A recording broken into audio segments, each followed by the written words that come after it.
सोनू कल्याणकर या तरुणाची हत्या करणाऱ्या एका आरोपीवर गोळी झाडून त्याला पोलिसांनी अटक केली। नांदेड शहरातील श्रीनगर भागात आज सकाळी सोनू कल्याणकर या 35 वर्षीय तरुणाचा खून झाला। 4 आरोपीने मुख्य रस्त्यावर सोनू कल्याणकर याच्यावर धारदार शस्त्राने वार करून त्याचा खून केला। सोनू कल्याणकर याच्या 4 मारेकऱ्यांना काही तासात पोलिसांनी अटक केली। प्रसाद शिंदे, कृष्णा जोगदंड, रवी लोट या तिघांना अटक करण्यात आली। एक आरोपी आकाश गंदमवार हा नांदेड शहराजवळच्या झरी गावाच्या शिवारात असल्याची माहिती पोलिसांना मिळाली।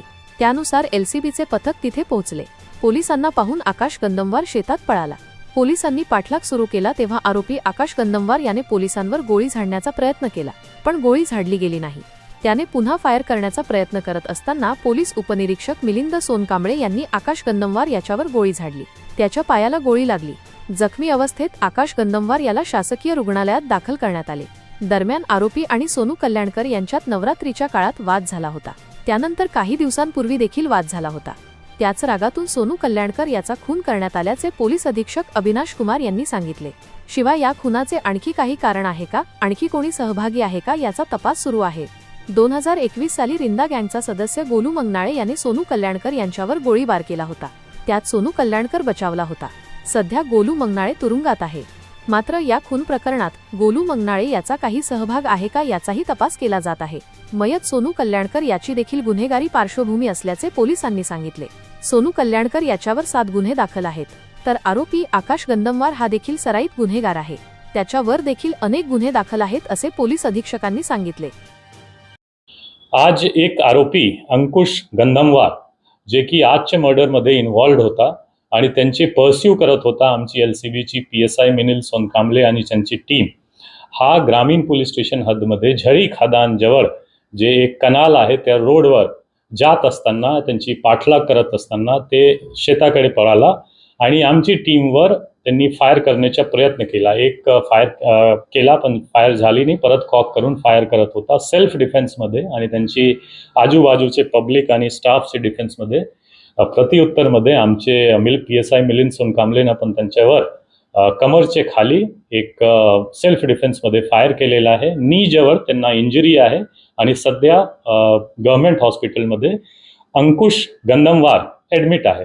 जस्ट एक ॲड करण्यासाठी की अंकुश गंदमवार एक ऑन रेकॉर्ड क्रिमिनल्स होता, त्यांच्यावर बॅग स्नॅचिंग, जुगार आणि असा गुन्हे दाखल आहे। तो पण ऑन रेकॉर्ड एक क्रिमिनल होता ज्यांच्यावर पोलिसनं काही तासातच त्यांना ॲप्रिहेंड करून त्यांच्यावर प्रत्युत्तरमध्ये सेल्फ डिफेन्समध्ये फायर पण केलेला आहे आणि सध्या हॉस्पिटलमध्ये आहे।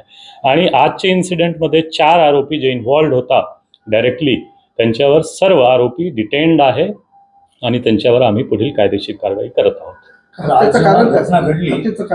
हत्येचं कारण जे तात्कालिक दिसतो की काही महिनेपूर्वी नवरात्राची महिनेमध्ये त्यांचे काही वाद झाला होता।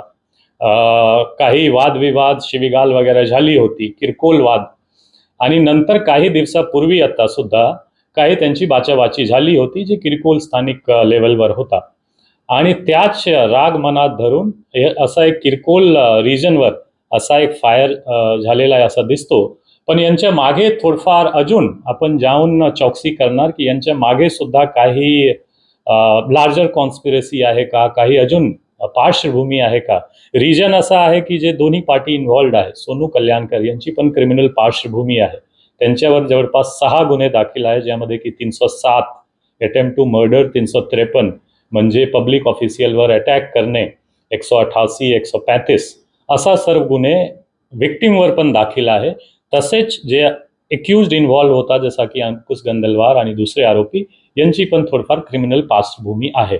तर त्यांच्या पार्श्वभूमीमध्ये काय अजून लार्जर रिजन होऊ शकतो ते पुढील तपासमध्ये समोर येईल। ऑगस्ट 2021 मध्ये सोनू कल्याणकर वर फायरिंग झाली होती त्याच्या घरामध्ये आणि रिंदा गँगचा जो सदस्य आहे गोलू मंगनाळे त्याने हे फायरिंग करायला लावली होती, त्याचा काही संदर्भ आहे का? त्याच मी सांगितलं की पार्श्वभूमी बघून, दोन्ही पार्टीच्या पार्श्वभूमी बघून जे एक्युज्ड आणि डिसीज्ड आहे त्या आता तपासमध्ये समोर येईल की काही लार्जर कॉन्स्पिरसी आहे, मागच्या काही पार्श्वभूमी आहे का, कनेक्शन, इंटरकनेक्शन आहे का, की अजून काही आरोपी ह्यामध्ये इन्व्हॉल्व होऊ शकतो। अप्रत्यक्ष, जे प्रत्यक्ष होता आम्ही सर्व अटक केलेला आहे। अप्रत्यक्ष सहभाग अजून कोणाचा जर असेल तर 100% त्यांच्यावर कारवाई होणार।